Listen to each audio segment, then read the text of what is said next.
Bilmez idim dert verer derdimin dermanları. Cünceler peşman olar nefsinin kurbanları. Dünya taxtindən salar şahları sultanları. Etibarsız dünyaya etibar etmek günahdır.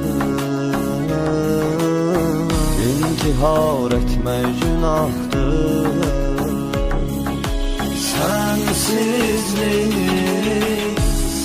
Sensizlik çok çətin dünyada. Qəm yazılmış qismətim, qalmayıbdır taqətim. Sevməkdir niyyətim, şahid olmaz qəlbimə Allah'ından başqa bir şəs. Səs salar səssizcə bir